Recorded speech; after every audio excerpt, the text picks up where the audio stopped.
सलाम, नमस्ते, सत श्री अकाल। मैं हूं रजा और आप देख रहे हैं रजा ग्राफिका इंटरनेशनल प्राइम टाइम। इसके अंदर दुनिया की बड़ी बड़ी खबरें आसान जबान में दोस्तों आपके सामने रखता हूं ताकि आपका वक्त बचे।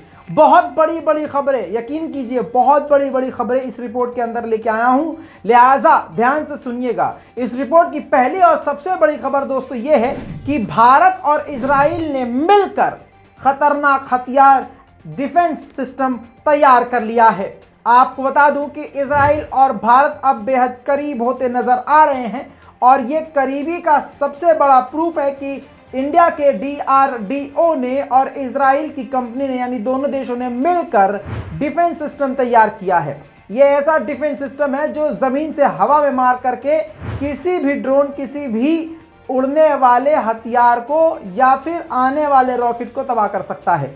आपको बता दूं कि ये 60 किलो वजन तक बम लेकर जा सकता है। DRDO ने इसकी जानकारी खुद ही वीडियो जारी करके दी है। आपके स्क्रीन पर उसका ये लॉन्च लगा रहा हूं जो कि भारत के ओडिशा के इलाके से, समुद्री इलाके से टेस्ट किया गया और जो सक्सेसफुली टेस्ट किया गया। मजे की बात यह है कि इसकी जानकारी खुद इजराइल ने भी दी है और फख्र से कहा है कि हमने भारत के साथ मिलकर यह हथियार बनाया है। दोस्तों इस मिसाइल का वजन 275 किलोग्राम बताया गया है। इसकी लंबाई 4.5 मीटर है। आपको बता दूं कि ये किसी भी ड्रोन, विमान, हेलीकॉप्टर को तबाह कर सकता है। इसका नाम है MRSAM, मतलब medium range surface to air missile. दोस्तों अब आपको बता दूं कि भारत को मत कोसिएगा। भारत कोई मुस्लिम कंट्री थोड़ी ना है कि चलो इजराइल के साथ हाथ मिला लिया इसने। नहीं नहीं नहीं नहीं, आप सुनिए मेरी बात ध्यान से। ऑफिशियली तौर से भारत फिलिस्तीन के साथ खड़ा है। याद होगा पिछले साल का भारत का स्टेटमेंट, पूरी तरह से भारत फिलिस्तीनियों के साथ खड़ा है। लेकिन शर्म तो उन मुस्लिम देशों को आनी चाहिए जैसे UAE और इजराइल के बीच में फ्री ट्रेड को लेकर डील हो गई है। दोनों देशों में पूरी डीलिंग जो होगी, जो भी व्यापार होगा फ्री होगा। जी हाँ, मतलब टैक्स कम से कम होगा। यानी जो चीज़ आप इजराइल में 5 रुपए की खरीद रहे हैं तो वही आप UAE में भी 5 रुपए की खरीदेंगे। यहाँ भी वहाँ भी रेट उस चीज़ के बराबर रहेंगे। यानी सिर्फ बॉर्डर तो रहेगा लेकिन समझ रहे हो, एकदम मोहब्बत बढ़ जाएगी। जो चीज़ यहाँ है वो चीज़ वहाँ भी होगी। दोस्तों UAE और इजराइल के बीच में ये बड़ी डील हो चुकी है और आगे आने वाले वक्त में और भी ज़्यादा UAE और इजराइल करीब आ सकते हैं। दोस्तों अब ईरान की डील होने वाली है और इजराइल की नींद उड़ी हुई है। अब आपको बता दूं अमेरिका के एनवॉय जो इजराइल में हैं, उन्होंने इजराइल को थोड़ा ढारस देने के लिए एक बयान जारी किया है। उन्होंने कहा है कि ये डील ईरान की अगर हो भी जाती है तो इससे इजराइल पर कोई फर्क नहीं पड़ेगा। इजराइल आज़ाद है, अपनी सुरक्षा के लिए वो कुछ भी कर सकता है। समझ रहे हैं, इजराइल इतना बौखलाया है कि अपने मुल्क में अमरीकी एनवॉय को ही प्रेशर देकर यह बयान दिलवा दिया। साथ में आगे अमरीका के एनवॉय ने यह भी कह दिया कि अमरीका ये थोड़ी ना चाहता है कि इजराइल चुपचाप हाथ बांध करके बैठा रहे, खामोश रहे। मतलब अमरीका ये चाहता है कि भाई अगर ईरान कुछ करे तो अपने दम पे भाई तुम लड़ो भड़ो मर जाओ। और जैसे हमने यूक्रेन को फंसा दिया है और फिर हथियार भी बेच रहे हैं, ऐसे हम तुमको ही बेचेंगे। अगर इजराइल और ईरान का कुछ आपस में शुरू होता है तो उसके पीछे भी अमेरिका ही नजर आएगा, ये याद रखिएगा।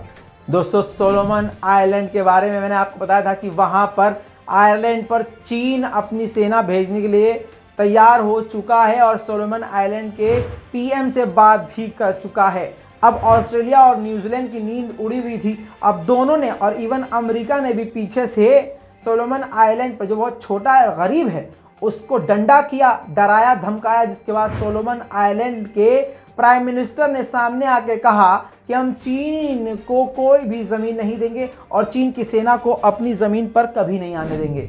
दोस्तों उधर श्रीलंका में इतनी गरीबी आ चुकी है, इतना बेहाल हो चुका है श्रीलंका और जनता इतनी परेशान हो चुकी है कि सरकार के खिलाफ सड़क पर उतर आई है।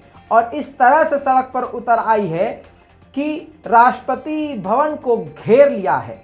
और इतना ही नहीं, वहाँ की सरकार जो है बिजली बचाने के लिए, पैसा बचाने के लिए 13 घंटे के लिए लाइट ही काट देती है और प्रदर्शन रात को ये ना कर सके इस वजह से सड़कों की रात को सारी स्ट्रीट लाइट ऑफ कर देते हैं।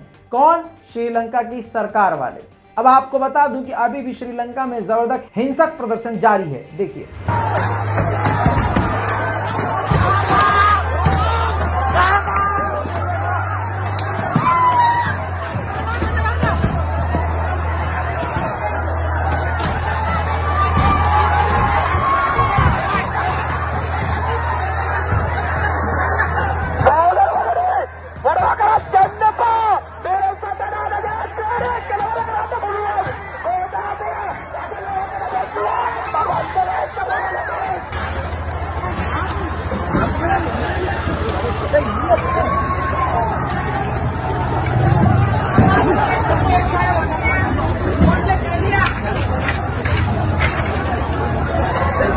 दोस्तों इसी के साथ एक और बड़ी खबर आपको बता दूं, एक बार फिर से चीन के 13 फाइटर जेट ताइवान के अंदर दोबारा से घुसपैठ कर चुके हैं, जिस पर ताइवान हमेशा की तरह सिर्फ आलोचना कर पाया है।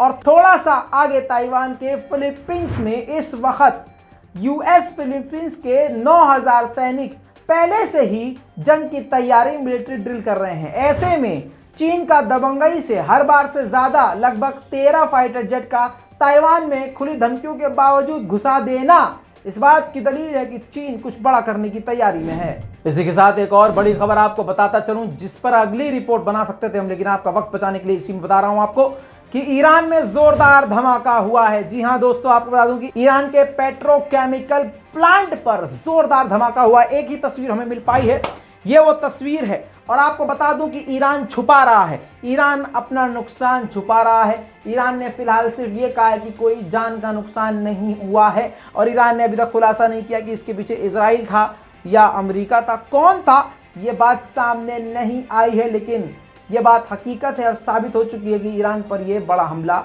हुआ है। दोस्तों इसी के साथ आपको ले चलूंगा सऊदी अरब। सऊदी अरब ने पूरी दुनिया से अलग अलग जगह से 25 लोगों को ब्लैक लिस्ट कर दिया है, उनके अकाउंट को सीज कर दिया है, उनका सऊदी अरब आना पूरी तरह से ब्लैक लिस्ट कर दिया है। ये वो लोग हैं जो हूथीज को फंड कर रहे थे, मदद कर रहे थे। अब अंधभक्त यहाँ पर छाती पीटेंगे, हाँ देखा मुल्ले कितने बड़े आतंकवादी होते हैं, ये तो ऐसे ही करते हैं, ये मुंह से हगे। इससे पहले ही गू का इंतजाम इनके लिए करके आया हूं, आपके सामने स्क्रीन पर दिखा रहा हूं। सऊदी अरब ने वो लिस्ट भी जारी करी है, जो लोग, वो 25 लोग जो हूथीज को फंड कर रहे थे। पहला सबसे ऊपर जो नाम है चिरंजीव कुमार सिंह है, हाँ चिरंजीव कुमार सिंह। चौथा नाम है मनोज सबरवाल। इसके बाद अंधभक्तों का हाल कुछ इस प्रकार होगा।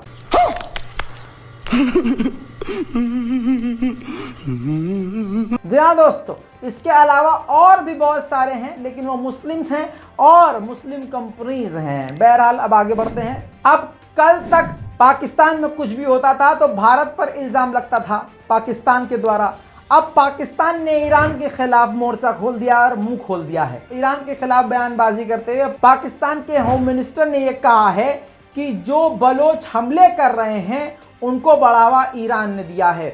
बलोच के साथ जो लोग आकर हमला कर रहे हैं उनको सपोर्ट ईरान कर रहा है। ईरान की वजह से ही बलोच की तरफ के लोग बढ़ते जा रहे हैं और ईरान की तरफ से ही वो हमलावर आ रहे हैं। बहरहाल इस पर अभी तक ईरान का कोई जवाब नहीं आया है। इंतजार है कि ईरान का कोई जवाब आए तो हम आपको बताएं। अब दूसरी तरफ प्रधानमंत्री पाकिस्तान के इमरान खान साहब जो हैं, उन्होंने एक बड़ा बयान दिया। उन्होंने कहा कि बिना नाम लिए अमेरिका की तरफ इशारा करते हुए कहा कि वो बड़ी कंट्रीज मेरे रूस के दौरे से काफ़ी खफा हैं, मेरे रूस जाने से काफ़ी खफा हैं। वहीं पर इमरान खान ने लताड़ लगाते हुए कहा हमसे तो नाराज़गी जताई जा रही है। वही देश जो हमसे नाराज़ है सिर्फ रूस से बातचीत करने की वजह से और रूस जाने की वजह से, वही देश भारत की मदद कर रहा है, वही देश भारत के साथ खड़ा हुआ है। इतना ही नहीं, इमरान खान ने आगे ये भी कहा, ब्रिटेन के फॉरेन मिनिस्टर ने ये कहा था कि भारत का आंतरिक मामला है, भारत एक आज़ाद मुल्क है, तो उसके ऊपर हम किसी भी तरह का प्रेशर नहीं डाल सकते। रूस को लेकर इमरान खान ने कहा कि ये ब्रिटेन का बयान था। तो अगर ब्रिटेन का अगर भारत के लिए बयान है तो फिर हम क्या हैं? क्या हम आज़ाद नहीं हैं? बहरहाल पाकिस्तान को ये बात समझ में आ चुकी है और पाकिस्तान के प्रधानमंत्री इमरान खान पिछले ही हफ्ते भारत की रणनीति की तारीफ कर चुके हैं। आखिर में आपके दिमाग और दिल को झकझोर देने वाली खबर, चीन। जी हाँ, चीन ने यह फैसला किया है कि जिन जिन लोगों के घरों में कोविड का कोई पेशेंट था और उस घर में अगर कोई भी पेट था या कोई जानवर था पालतू, उस सभी जानवरों को चीन मार देगा। सोचिए चीन की आबादी कितनी है, हर दूसरे घर में बिल्ली, कुत्ता या इस तरह का कोई पालतू जानवर जरूर होता है। अब चीन की सरकार ने फैसला किया है कि उन सभी जानवरों को जो कोविड झेल चुके हैं, लगभग चीन के 95% लोग कोविड झेल चुके हैं, तो अब उनके घर के जानवरों को किसी खतरे को देखते हुए मार दिया जाएगा। दोस्तों, इस पूरी रिपोर्ट पर आपकी क्या राय है? अपनी राय कमेंट में जरूर लिखिए। रिपोर्ट को शेयर कीजिए। मैं हूं रजा और आप देख रहे हैं रजाग्राफी। जय हिंद।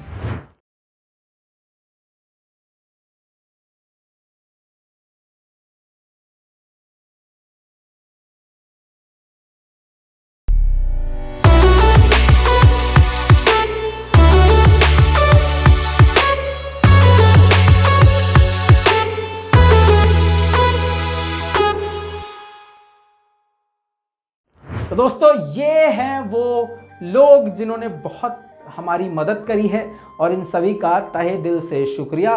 और आपसे उम्मीद है कि इसी तरह से आप अपनी दुआओं में और अपने साथ में हमें याद रखेंगे।